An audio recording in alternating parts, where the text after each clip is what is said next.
Bonjour Jean-Christophe, Bonjour Sylvie. je te remercie déjà beaucoup d'avoir accepté de répondre à mes quelques questions. Je suis vraiment ravie qu'on puisse se rencontrer de vive voix. On s'était croisés sur les réseaux sociaux par écrit et là on concrétise tout ça en direct grâce à cette interview. Absolument. Voilà, donc la série que j'ai commencée, c'est Un leader nous livre ses 5 secrets. Donc avant que tu nous livres tes 5 secrets, je vais d'abord demander de te présenter, que pour les gens qui ne te connaissent pas encore puissent savoir qui tu es, tout simplement. Donc je m'appelle Jean-Christophe Barrault, je viens d'avoir 50 ans, tout juste, et mes 50 ans ont exactement coïncidé aussi avec mes 30 ans de connaissances, de rencontres avec le marketing de réseau, puisqu'avec mon épouse, nous avons, à l'époque qui n'était pas mon épouse, donc en 1984, ça ne rajeunit pas, nous avons été invités. Et alors il n'y avait pas l'informatique, il n'y avait pas tout ça, hein, donc c'était avec un bout de papier et des ronds, on appelait ça faire des ronds à l'époque, avec une société américaine très très connue. D'ailleurs, il n'y en avait pas tant que ça, hein, qui faisait du marketing de réseau à l'époque en France. Et voilà, ce qui m'a beaucoup intéressé dès le départ, moi je rentrais des États-Unis, j'avais pas beaucoup de compétences, j'avais pas envie de retourner à l'école. J'avais juste donc 20 ans, je venais de fêter mes 20 ans, j'ai cru comprendre que j'allais être mis en relation avec des gens qui pouvaient m'aider à réussir dans la vie.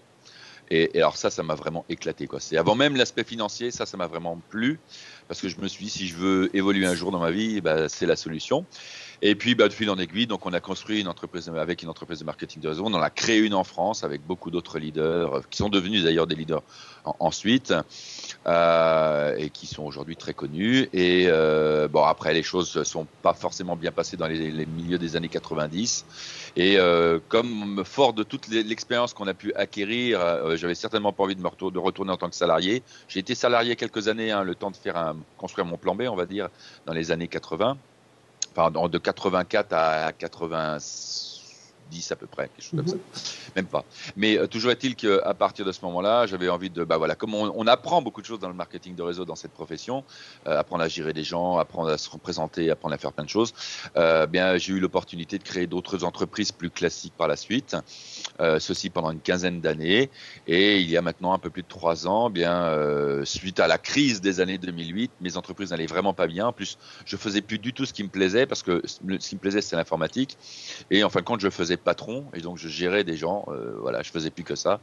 Et donc, un, je m'ennuyais. Deux, je gagnais plus de sous. Et trois, même, j'avais des difficultés. Et je ne savais pas comment m'en sortir. Et à ce moment-là, le hasard, comme je dis, était-ce le hasard? Je ne pense pas. Tu as d'ailleurs une phrase que je t'ai piquée un jour où tu marquais, il n'y a pas de hasard, il n'y a que des rendez-vous. C'est la phrase que j'ai faite mienne depuis, puisqu'effectivement, bien, un ami avec qui on avait été sur les plus belles plages du monde, et c'est pas de la rigolade, puisqu'on était aux Seychelles, on a fait plein de choses dans le marketing de réseau ensemble, Bois Cancun, m'a recontacté et m'a dit, voilà, j'aimerais bien te remontrer tout ça. J'étais pas très chaud au départ, parce que on avait eu une difficulté à quitter tout ça. Mais aujourd'hui, qu'est-ce qui permet aussi rapidement de construire quelque chose en plus de ce qu'on fait, sans rien perdre, sans rien lâcher, en toute sécurité, et petit à petit de développer quelque chose qui, à terme, avec un peu de temps bien sûr, peut nous permettre d'atteindre une réelle indépendance financière et surtout une réelle liberté. Je ne connais pas une autre profession que celle du marketing de réseau. Voilà, donc c'est pour ça qu'on est revenu dedans avec mon épouse, maintenant depuis 3 ans et demi, et les choses ont beaucoup évolué. J'ai plus toutes mes entreprises, c'est fini. Je suis encore en profession libérale parce que j'ai des clients de très très longue date et pour qui je travaille aujourd'hui en tant que conseil. Donc ça me permet aussi d'avoir un peu plus d'argent, hein, voilà. Et donc ça me permet aussi d'avoir du temps pour développer mes affaires, nos affaires de marketing de réseau. Très Voilà. Et bien, mon épouse ne travaille plus non plus. Elle est à la maison, elle était gestionnaire de patrimoine. Voilà. d'accord. Tout à l'heure, tu as dit quelque chose qui me paraît très important, c'est que euh, je rebondis là-dessus, c'est qu'en fait, ce qui nous plaît au départ, c'est vraiment un concept. Voilà, un concept de travail, une autre façon d'aborder le travail et de gagner sa vie. Effectivement, c'est vraiment ça qui fait que les gens vont accrocher en fait à ce métier. C'est vraiment voilà, ça me plaît. J'ai envie de travailler comme ça et de pouvoir être en réseau avec les autres et de pouvoir évoluer avec d'autres personnes avec qui on partage en fait les mêmes valeurs et cette même vision en fait du métier, de la vie en général en fait. Voilà. Donc pour arriver au-delà du fait de tomber amoureux du concept, il y a on va dire, quelques recettes, quelques chemins à suivre hein, pour arriver à construire, ce qui est ton cas, votre cas aujourd'hui avec ton épouse. Donc, est-ce que tu pourrais nous donner, puisque c'est le thème de cette interview, 5 secrets qui te paraissent importants, que tu pourrais partager avec les personnes qui vont pouvoir, grâce à ça, eux aussi évoluer et apprendre. Donc, on va commencer par le premier, celui qui te paraît peut-être le plus ou le moins important, c'est toi qui vois, mais en tout cas, on va... Ouais, alors Voilà. je sais pas s'il y a vraiment un sens ou un ordre, ça serait difficile parce que, en fin de compte, tu m'avais effectivement, on s'est contacté il y a quelques jours et j'ai pas eu le temps d'y réfléchir, donc ça c'est vraiment à brûle pour point. Donc ça c'est vraiment, alors là je te promets, pour le coup, j'ai même pas eu le temps de les mettre sur un bout de papier, donc c'est pas plus mal quelque part. Oui. Donc moi je dirais un point important, c'est d'être curieux. Parce que il faut être constamment en recherche, et constamment en train d'apprendre, constamment en train d'essayer de découvrir des tas de nouvelles choses. Alors, il ne faut pas non plus s'éparpiller, bien sûr, mais être curieux, c'est savoir qu'il y a des tas de choses à découvrir et que ça, voilà, vis-à-vis des gens qu'on rencontre, vis-à-vis de tout ce qui nous entoure, et savoir qu'on n'est qu'une petite infime partie de cet univers, et de cette terre et de cet univers. Et voilà, il y a tellement de gens qui se prennent au sérieux, qui sont... Moi, je crois que c'est important d'être curieux et de vouloir découvrir la vie, de découvrir des tas de choses. Moi, j'étais en train de penser, il n'y a pas si longtemps que ça, à des gens qui ont refusé le marketing de réseau. Quand je me dis toute la richesse que j'ai pu avoir dans ma vie, notamment grâce au marketing de réseau, même si j'ai fait d'autres choses entre-temps, parce qu'un jour, quelqu'un a eu comment dire, et ça, c'est le deuxième point. Alors, on va passer au deuxième point tout de suite. Mm-hmm. C'est d'avoir la ténacité et d'avoir le courage. Parce que nous avons été invités par quelqu'un qui s'appelle Frédéric Montazo. Frédéric est décédé aujourd'hui. Il est décédé dans les années 90. C'était un type fabuleux qui était vraiment, il était comment dire manœuvre. Enfin, il était voilà d'une condition modeste, enfin assez simple. Et ce soir-là, ce jour-là, il a osé demander à sa patronne, puisque Marie-Pierre était sa patronne. Marie-Pierre est issue d'une entreprise, enfin de sa famille. Il y avait une entreprise, la plus grosse entreprise de travail temporaire en France à l'époque. Ah, Les avions marchaient, tu vois. oui, oui, il y a... Je pense que c'est un mirage. Je viens de le Waouh. voir passer. Oui.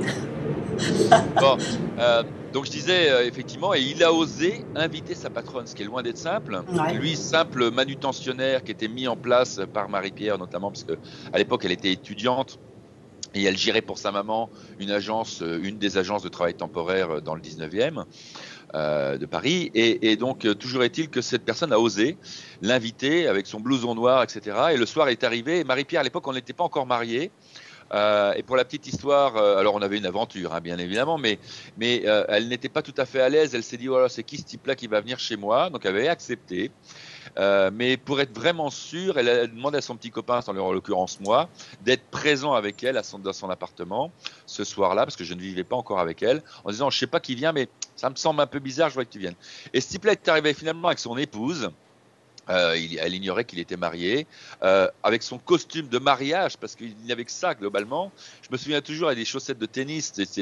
Quelque part, voilà, c'était pas forcément quelqu'un qui avait beaucoup de, mais il a osé faire ça. Mm-hmm. Ça, c'est vraiment le deuxième, c'est le courage de la ténacité, parce que ce type-là aujourd'hui a changé, mais changé toute ma vie. Toute ma vie, c'est grâce à ce type-là qui a osé prendre rendez-vous et venir nous voir un soir. Donc ça, c'est effectivement la deuxième. C'est donc le premier, c'était d'être curieux. Le deuxième, c'est d'avoir la ténacité et d'avoir le courage de faire les choses, parce que c'est pas simple, et puis parce que c'est que ceux qui osent qui Ah oui. arrivent à surmonter les échecs, parce qu'il y en a bien évidemment. Oui, oui, tout à fait d'accord. C'est vrai que l'audace, c'est vraiment quelque chose d'important, hein, d'aller vers les gens, pour quelle que soit la raison d'ailleurs. Et c'est vrai qu'on a souvent des belles surprises en fait. Hein. Nos doutes, nos peurs sont disproportionnés par rapport à la réalité. Ok, oui. Voilà. Donc effectivement, oui, je partage tout à fait ce point de vue. Donc on va enchaîner sur le troisième. Le troisième conseil, on va dire, que tu pourrais donner. Euh, curieux, tenace, éthique. tiens, allez, pourquoi pas. Éthique, Mhm. c'est pas forcément dans le bon ordre, hein, mais voilà. C'est très bien. C'est une question d'abord de se. On va laisser passer. On va laisser passer, oui. Ça fait 3 4 jours que j'entends. Ils doivent s'entraîner dans le coin. Oui, oui, probablement. Il y a Toulon qui est pas bien loin, hein, dans ces séries. Il y a, pardon, Toulon, Toulon, oui, exactement. Ouais, ouais. Je suis pas très loin de Toulon. Je suis à la limite. Ciotat, c'est à limite du Var, donc. voilà. Enfin, en tout cas, trop loin. Hein, c'est assez rapide à faire en mirage. Euh, Alors, tu donc, parlais d'éthique. Tu... l'éthique, oui, parce que moi, on sait par expérience, hein, après 30 ans dans ce métier, que c'est pas parce que tu vas essayer de piquer quelqu'un ou de faire un truc qui va pas être top. Euh, cette personne, si elle n'a pas réussi ailleurs, c'est quelque part, elle doit aussi apprendre des tas de choses et elle réussira pas mieux dans ton groupe. Donc ça, c'est le premier point. Le deuxième, c'est que il faut. Moi, je vois tellement de trucs où les gens et ils se mentent à eux-mêmes. Où il y a des trucs qui fleurissent sur Internet, où on dit devenez riche sans rien faire, Mhm. ou ceci ou cela. Et dépêchez-vous de démarrer parce qu'on ne sait pas combien de temps ça va durer. Ça, rien que de dire cette phrase me semble la plus horrible qui puisse exister. Moi, je suis issu d'une école, hein, l'école Dexter Yeager, qui est aujourd'hui l'homme qui gagne encore le plus d'argent dans le monde du marketing de réseau, qui est voilà, un des top leaders depuis les années 70 de la société Amway. Donc, c'est pas, voilà. Et c'est avec lui que j'ai tout appris à l'époque. Enfin, avec lui. Et des gens issus je l'ai rencontré bien sûr à l'époque, mais toujours est-il que je crois que il faut, si on veut être là demain et on veut durer, il vaut peut-être mieux se dire que c'est pas important si on gagne moins d'argent aujourd'hui et qu'on va monter tranquillement les choses, mais au moins on peut se coucher tous les soirs en se disant on fait les bonnes choses avec les bonnes personnes et tôt ou tard ça va fonctionner. Voilà, parce que il y a tellement de gens qui font ça à l'envers. Aujourd'hui, voilà, on a la philosophie du micro-ondes. Hein, voilà, il faut que ça chauffe en quelques secondes. Mhm. Bah, c'est rien de mieux qu'un bon petit plat mijoté, c'est sympa aussi. Donc il faut prendre le temps et les bonnes choses prennent du temps. Voilà, les bonnes choses prennent du temps, qu'on le veuille ou qu'on le veuille pas et qu'on nous raconte n'importe quoi. Et donc les systèmes où aujourd'hui, effectivement, on démarre. Alors je comprends que les gens disent surtout ne faites pas de liste de noms et n'allez pas démarrer vos amis, hein, parce que là pour le coup, tant pis, c'est fini. Mais c'est quand même arnaquer les gens, quoi, parce qu'on se dit, ben, ouais, tant que ça marche et que je récupère le gain que j'ai mis au départ, la somme que j'ai mis au départ, c'est pas du marketing de réseau, ça. C'est C'est exactement tout ce ça. qu'on veut, mais c'est pas du marketing de réseau. C'est ce que Hein. j'allais dire. C'est pas du marketing de réseau. En C'est plus, un c'est pas légal. business. Oui, en plus. Ouais, ouais. C'est du Ponzi, voilà, le Mhm. Ponzi, hein, pour ceux qui nous écoutent, qui ne connaîtraient pas, Ponzi, c'est un monsieur qui dans les années 1920 a été fort décrié aux États-Unis, puisqu'il avait créé cette fameuse méthode où, en fin de compte, bah, donc les premiers étaient toujours rémunérés, hein, parce qu'il faut amorcer la pompe, donc il faut eux leur faire plaisir, bien évidemment. Et donc, bah, voilà, il y a eu Madoff, hein, il n'y a pas si longtemps que ça Ouais. s'est compté en milliards de dollars, gigantesque, quoi. Donc voilà, moi c'est hors de question. Si je fais ça et si j'ai décidé de reprendre, il me fallait que ce soit une société solide qui ait déjà fait ses preuves. Voilà, alors c'est peut-être pas la plus dynamique aujourd'hui et je sais que toi tu te développes aussi avec une entreprise qui fonctionne bien et c'est super. Mais voilà, moi c'était mon point de vue, quelque chose qui soit installé mondialement et que je puisse y encore y être dans 10 ans ou dans 20 ans ou dans 30 ans parce que je compte faire carrière. C'est un peu bizarre de dire faire carrière dans le marketing de réseau, mais c'est ça. C'est-à-dire que ce que je construis aujourd'hui, je veux pouvoir l'avoir encore demain et les leaders, les gens à qui je développe, je veux encore qu'effectivement ils soient là dans les années qui viennent, quoi. Mon épouse dit toujours, on fait pas on fait pas un sprint, on fait un marathon. Et donc c'est une course de fond et ça veut dire que ben on va pas se plaindre tout de suite, on va prendre le temps et ben voilà, ça va prendre du temps et c'est comme ça qu'on construit. Voilà. Mais je trouve pas ça bizarre du tout. J'ai la même vision, effectivement, c'est une carrière. Une carrière, ça se construit au fil du temps. C'est pas une réussite rapide, c'est pas quelque chose qu'on fait très très vite. Quand on fait du marketing de réseau, on a effectivement cette vision à long terme de se dire, voilà, j'ai envie que ça dure longtemps, donc effectivement, l'éthique, c'est quand même important parce que c'est l'image que l'on donne de soi et si on a envie que les gens nous rejoignent aussi, c'est au-delà du produit et de la société, c'est qui l'on est, ce qu'on véhicule et effectivement le message qu'on a envie de donner. D'ailleurs, si on est ensemble aujourd'hui, c'est parce que justement, j'aime aussi le message que tu diffuses. Donc, il nous reste 2 conseils, 2 secrets, 2 choses. Je ne sais pas comment, voilà. Alors je vais peut-être partir différemment maintenant parce que curieux, pour moi, ça regroupe beaucoup de choses. J'ai encore un blog hier, enfin un bulletin, un truc qui m'a beaucoup plu de Milly Lavoisier que j'aime beaucoup, parce que voilà, étant curieux, c'est ça aussi, c'est bien sûr se nourrir de tas de choses. Et Milly disait, ben effectivement, ben, si il faut être constamment en recherche de quelque chose, donc voilà, et ceux qui ont faim, hein, être curieux, c'est avoir faim, forcément, c'est voilà. Euh, Éthique, voilà, ça c'est important. Tenace, alors sur les deux derniers, ce serait plutôt des conseils que je pourrais donner effectivement. Le premier, c'est de ne jamais arrêter de montrer l'exemple, d'être constamment un exemple, c'est-à-dire de démarrer les gens en permanence soi-même, parce que bah, quand on commence à avoir un petit succès hein, quelque part, on oublie les bases même du système, et beaucoup de gens en fin de compte s'arrêtent parce que la plus grosse difficulté, ils pensent qu'ils n'ont plus personne à inviter, ce qui est faux, mais à la rigueur, c'est parce que voilà, ils sont dans leur carcan. Et il faut leur montrer l'exemple en fait, parce que si on leur montre pas, ben ils le feront pas eux-mêmes. Et c'est la peur d'être rejeté bien souvent, hein. C'est la peur d'être ridicule, d'être rejeté. Alors que moi aujourd'hui, je n'ai plus cette peur, mais je l'ai pas jamais eu vraiment d'ailleurs. Enfin, je dis ça peut-être dans les années 80, je l'avais, mais en tout cas aujourd'hui, je pourrais présenter mon affaire à tout le monde, voilà, à tout le monde. Je n'ai pas à n'importe qui parce que je ne présente pas à n'importe qui, mais à tout le monde. Sans aucun problème, je suis très fier de ce que je fais, je suis très fier de ce métier quand il est bien fait et que je suis persuadé on va avoir une énorme croissance et que pour ceux qui le souhaitent, il y a des possibilités, qu'on soit jeune, qu'on soit plus âgé, etc., pour réussir dans ce métier et que bien sûr on soit tenace. Donc le quatrième point, effectivement, je dirais que c'est le fait de constamment travailler sur sa largeur. Nous on appelle ça notre largeur, hein, puisqu'on est dans un système un peu ancien qu'on appelle le système par escalier avec rupture. Les systèmes binaires comprennent un peu moins la notion de largeur, mais c'est le nombre de personnes qu'on démarre soi-même en fait. Voilà, même si on les place après dans un système binaire en profondeur. Mais quelque part, c'est de démarrer des gens personnellement et en permanence en démarrer et de montrer l'exemple par rapport à ça. Oui, c'est sûr que si on construit et on gagne un peu d'argent et on se dit ça y est, la liberté est là, faites le boulot et moi je me repose, ça fonctionne pas comme ça. Le marketing de réseau, effectivement, c'est beaucoup de travail et pendant Oui, plusieurs années. Voilà. voilà, je pourrais citer ce bouquin qui est extraordinaire, hein, Faire fonctionner le premier cercle de Randy Gage. C'est un bouquin qui, dès qu'on construit un petit peu de réseau, il faut le lire, il faut bien comprendre de ce qu'il en est, quoi. Mais c'est là-dessus que beaucoup de choses se basent. Donc, effectivement, construire sa largeur, être en permanence en train d'inviter des gens et d'en parler soi-même. Bon, je pense que l'autre bouquin, je l'ai pas ici, qu'on connaît tous, c'est Les secrets du parrainage de Tom Schreiter. J'ai eu l'occasion de rencontrer à plusieurs reprises. Tom Schreiter est un type fabuleux. C'est un bouquin que je conseille. C'est un tout petit bouquin, hein. Et quand on démarre des gens, nous on dit il y a 2 bouquins à acheter, dont celui-ci. Il y a aussi Don Fella, 45 secondes. Mais Les secrets du parrainage, je le relis tous les 3 mois. Je me prends, voilà. Alors quand il fait beau, je peux me mettre dehors. Mais comme en Normandie, bah, il fait beau de temps en temps. Là, en ce moment, en l'occurrence, il fait beau. On a un superbe été indien. Mais sinon, bah, l'hiver, je me mets dans mon bain et je vais lire parce que ça se lit en une bonne heure. On arrive à lire ce bouquin. C'est un petit fascicule. Et j'aime bien le lire. Pourquoi? Parce que ça me remet tout de suite aux bases.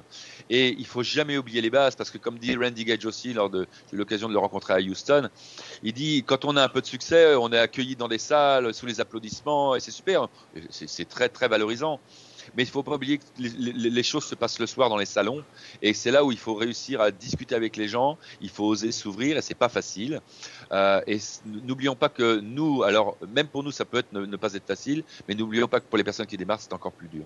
Donc ça c'est vraiment ça. Et le dernier point, le cinquième, eh ben je rebondis là-dessus, c'est le fait de coacher les gens. C'est-à-dire que si on démarre quelqu'un, on signe quelqu'un et on lui dit allez, bonne vente, hein, démerde-toi, vous pouvez être tranquille, la lune de miel elle va être très courte. On a une lune de miel quand on démarre, comme le mariage, hein, voilà, où tout est beau, tout est merveilleux, voilà. Il y a aussi, j'appelle ça aussi le syndrome Alain Delon. Le syndrome Alain Delon, c'est que il est beau, enfin. Maintenant, il commence à avoir un peu d'âge, mais il était magnifique, très beau, très ceci, très cela, mais on ne l'a jamais vu aller aux toilettes. en retour de soirée un peu, comment dire, arrosé, où il est à moitié malade et plié en deux sur ses toilettes. Et je pense que ça lui est arrivé comme tout le monde. Voilà. Enfin, en tout cas, moi, ça m'est arrivé. Donc, ça veut dire que les choses, il faut pouvoir aider les gens parce que si on les coache pas, si on les aide pas au moment de leur démarrage, on peut être tranquille. C'est mort immédiatement.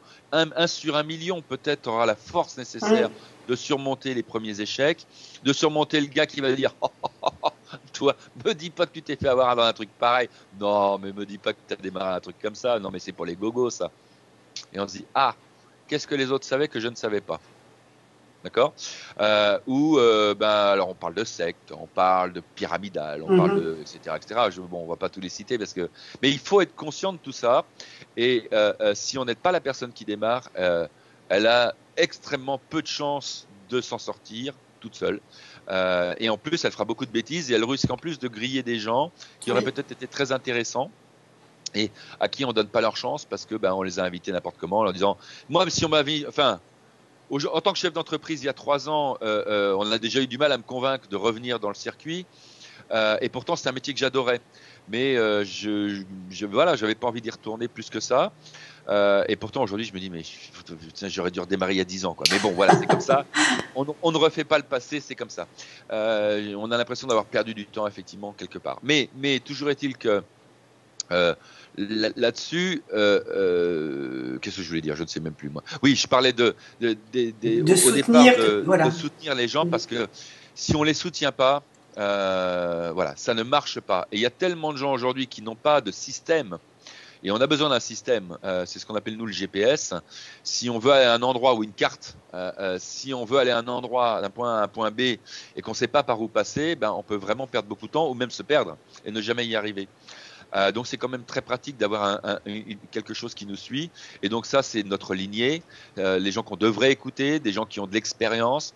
C'est quelqu'un dans la lignée avec qui on va travailler. Si on a cette chance, et c'est très important. Et puis, si on peut après trouver des mentors, donc des gens peut-être même qu'on ne croise pas plus que ça, mais qui nous inspirent en lisant leurs bouquins. Moi, voilà, si je te montrais ma bibliothèque, je dirais pas que j'ai la totalité, mais presque tout de ce qui peut se vendre dans le marketing de réseau, parce qu'on a commencé nous il y a 30 ans à acheter ces bouquins-là, et donc c'est vrai qu'aujourd'hui on est vraiment très complet là-dessus. Voilà, donc c'est un métier, ça s'apprend, faut être sur le terrain avec les gens qui démarrent, si on veut leur donner leur chance, et il faut être voilà, faut se donner le temps et les premiers échecs, on va les surmonter ensemble, on va les aider. Et puis à partir de ce moment-là, on va leur donner une chance de passer par-dessus et d'avoir des premiers succès. Et petit à petit de se renforcer, de se donner la possibilité de répondre à des questions. Et quand on sait répondre à des questions, après ça va tout de suite mieux, quoi. Voilà. Oui. On dit qu'il y a 3 étapes. Hein. La première, c'est d'apprendre à pêcher soi-même. Ensuite, c'est d'apprendre à pêcher à d'autres personnes. Et puis le plus intéressant, c'est la 3e étape, c'est en fin de compte d'enseigner à enseigner à pêcher. Et ça, c'est extra. Ça veut dire que là, on se démultiplie vraiment parce que même si demain, comme mon sponsor aujourd'hui, qui est un ami, a une maison à Phuket, a un appartement à Miami et donc n'a plus besoin d'être avec moi quotidiennement, et c'est tant mieux d'ailleurs, ou même journellement, en tout cas régulièrement, quelque part aujourd'hui, oui, il en a les fruits parce qu'il sait qu'il a construit des leaders tels que moi et qu'il gagne de l'argent grâce à ça et il m'en fait gagner aussi. Donc je suis heureux comme tout. Bien sûr, le but c'est de rendre autonomes les autres, de pas si tous les gens que tu fais démarrer, les gens qui rentrent dans ton équipe devaient t'appeler toute la journée pour te demander, ce serait invivable, ce serait pas gérable. Donc effectivement, apprendre à pêcher et apprendre à enseigner, c'est extrêmement important. Apprendre à rendre les autres autonomes pour qu'ils puissent après, tout en étant soutenus, en gardant ce lien, qu'ils puissent eux-mêmes faire le travail, bien sûr. Eh bien écoute, je te remercie beaucoup. Je trouve que tu as partagé avec beaucoup, beaucoup de générosité. Donc j'imagine que c'est exactement ce que tu fais dans ton équipe et je comprends ton succès. Merci infiniment du temps que tu m'as consacré, que tu as consacré aussi à ceux qui nous regardent. Et j'aurai le plaisir de te recroiser de toute façon sur les réseaux sociaux. Voilà. Sur les réseaux ou ailleurs, parce que sincèrement, mon objectif, moi j'ai connu, comme je dis toujours, j'ai vu la fin du film. J'ai déjà vu Bercy rempli de gens qui faisaient du marketing des réseaux. J'ai déjà vu 4 fois, parce qu'on le remplissait nous à l'époque 4 fois dans les années 90 avec des gens qui développaient du marketing de réseau. Ceci s'est fait, ceci va se reproduire. Et je suis persuadé qu'en France, on peut être tous ensemble en train de développer chacun nos affaires, de nous respecter. Et c'est important de nous respecter. Et à travers ça, peut-être même demain de créer des journées sur la profession. Oui. Et qu'on n'est pas obligé de citer avec qui on travaille. C'est pas important parce que voilà quoi. C'est pas comme ça qu'on doit le faire. Et puis c'est avant tout une affaire de personnes. Et ça veut dire que ouais, je suis persuadé que effectivement avec ceux qui se le font le bien, et il y en a beaucoup en France, eh bien on pourra à terme, je l'espère, moi c'est ma grande ambition d'ici une dizaine d'années. Vous avez la visite de mon chien, voilà, un de mes dogs, hein, parce que je suis fou de dogs allemands, donc voilà, c'est un de mes dogs allemands. Vous voyez, c'est pour ça qu'il est un peu gros la tête là, voilà. Il est encore plus jeune, hein, il ne fait que 80 kilos. Donc toujours est-il qu'effectivement on aura la possibilité, je pense à l'avenir en France aussi, parce que ça existe dans d'autres pays, notamment aux États-Unis, d'avoir des journées où on peut effectivement travailler sur le métier et se rencontrer. Et ça, c'est vraiment mon rêve. Voilà. Ah oui, mais je partage complètement. D'ailleurs, je suis en train de préparer un webinaire avec une personne sur un sujet qui nous tient à cœur, que l'on a en commun. Et on ne fait pas partie de la même entreprise. Et peu importe, on fait ce partenariat pour partager, échanger et donner sur un sujet qui nous tient à cœur. Donc effectivement, c'est tout à fait possible. Je partage totalement. Super, super. Merci beaucoup Jean-Claude. Et puis, écoute, bon succès à vous, bonne continuation à vous deux. Et merci encore de ta disponibilité. Merci beaucoup Sylvie.